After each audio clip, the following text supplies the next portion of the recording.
LHRC pamoja na TENMET tunatoa ushauri kwa serikali kupitia Wizara ya Elimu kama ifuatavyo. Kwanza, kufanya marekebisho kwenye sheria ya elimu ya mwaka 1978 pamoja na kanuni zake na kuweka vifungu vya sheria vinavyopiga marufuku matumizi ya viboko shuleni na adhabu nyingine zinazoathiri haki ya kuishi, ustawi na utu wa mtoto. Marekebisho haya yataimarisha mfumo wa ulinzi na usalama wa wanafunzi na kuondoa mianya ya matumizi mabaya ya mamlaka na nguvu dhidi ya wanafunzi, hatua ambayo itasaidia kuzuia vitendo vya ukatili ndani na nje ya mashule yetu. Tunaitaka wizara na kuiomba Wizara ya Elimu, Sayansi na Teknolojia itoe waraka circular unaoelekeza walimu wote kuacha matumizi ya viboko na kuelekeza mbinu mbadala za adhabu zinazolinda utu wa watoto wakati mchakato wa marekebisho ya sheria ya elimu unaendelea. 3, kuendelea kuimarisha utekelezaji na kuanzishwa madawati ya ulinzi na usalama kwenye shule zote ifikapo mwaka 2029. Madawati haya yanatoa mfumo rasmi wa kupokea na kushughulikia malalamiko ya watoto wanaokumbwa na ukatili wa aina mbalimbali wakiwa mashuleni.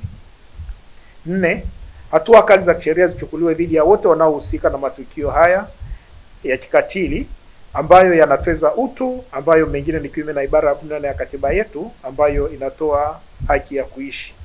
Serikali iendelee kuhakikisha kuwa haki inatendeka kwa waathiriwa wa ukatili mashuleni na kwamba wahusika wanawajibishwa ipasavyo ili kutoa ujumbe wa wazi kuwa ukatili dhidi ya watoto na wanafunzi wote hauvumiliki na haukubaliki. Serikali iwekeze katika adhabu mbadala zisizotweza utu wala kutishia maslahi ya mtoto na wanafunzi kwa ujumla. Serikali ifute adhabu zote ambazo sio za viboko lakini ni mbaya na zinazotweza utu wa mtoto na kuwasababishia maumivu ya muda mrefu kimwili, kisaikolojia na kiakili. 7, adhabu za viboko zimekuwa ni moja ya adhabu zinazoongeza utoro mashuleni, hivyo serikali ikomesha adhabu hizi ili kuhakikisha wanafunzi wanabaki mashuleni na kuendelea na masomo na kukamilisha mzunguko wa elimu katika ngazi husika bila vitisho vyovyote. 8, wazazi watoe taarifa kwa vyombo vya dola pale wanapopata taarifa za kuumizwa au kuuawa kwa watoto wao na kuacha tabia ya kufanya mazungumzo na familia za watuhumiwa kwa lengo la kuyamaliza haya mambo nje ya mifumo ya kisheria. Wizara ya Elimu kupitia ofisi ya Kamishna wa Elimu iimarishe vitengo vya udhibiti wa ubora wa elimu mashuleni pamoja na kutenga bajeti ya kutosha ya upatikanaji wa vitendea kazi na utolewaji wa mafunzo ya mara kwa mara ili kuhakikisha kwamba wanaotekeleza majukumu haya wanafuata taratibu za kisheria na miongozo mbalimbali.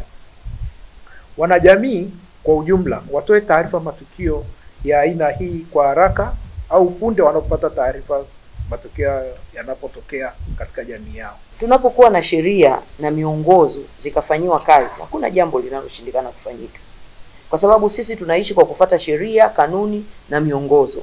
Kwa hiyo katika kipindi hichi cha mapitio ya sheria ya elimu inavyopitiwa na kuboreshwa ili iweze kuendana na mabadiliko yaliyofanyika kwenye sera ya elimu na mafunzo toleo la 2023 pamoja na mitaala yaliyofanywa maboresho, ni kipindi ambacho sisi wadau tumekutana na kamati ya kitaifa inayokusanya maoni ya wadau kuhusu maboresho ya sheria ya elimu. Na mojawapo ya maoni tuliyotoa ni kwa habari ya ulinzi na usalama.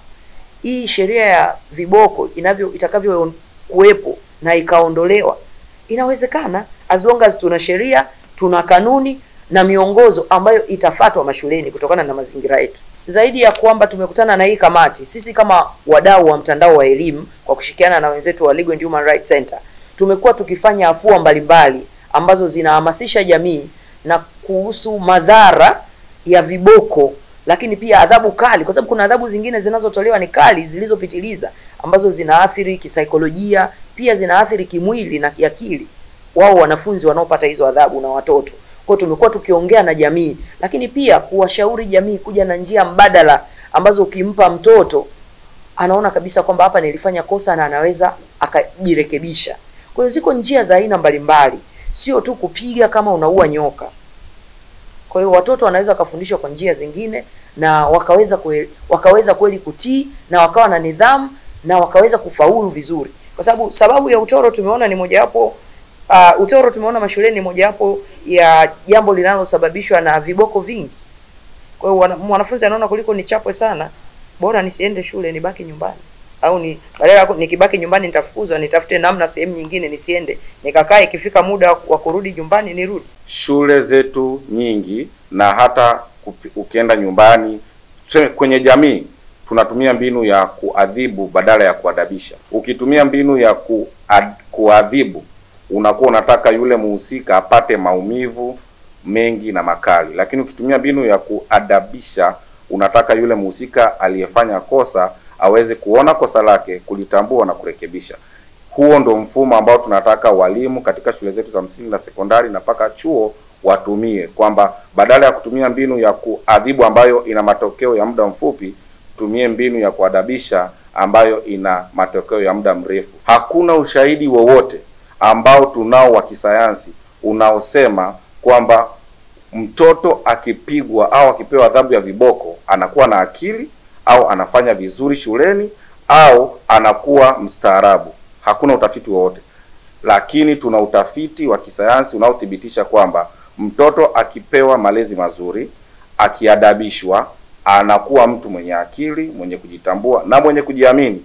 Tafiti nyingi sana zinaonyesha watoto na wanafunzi wengi wa shule zetu hawana kujiamini, bali wana woga ambao umesababishwa na viboko na adhabu ya viboko na adhabu zingine ambazo zinatweza utu wa wanafunzi. Imeonekana kwamba miongozo haitekelezwi inavyotakiwa. Kwa nini basi kama ni hivyo adhabu za viboko ziondolewe kabisa, tuweze kuona ni namna gani bora tutaweza kuwaadabisha watoto, sio kuwaadhibu.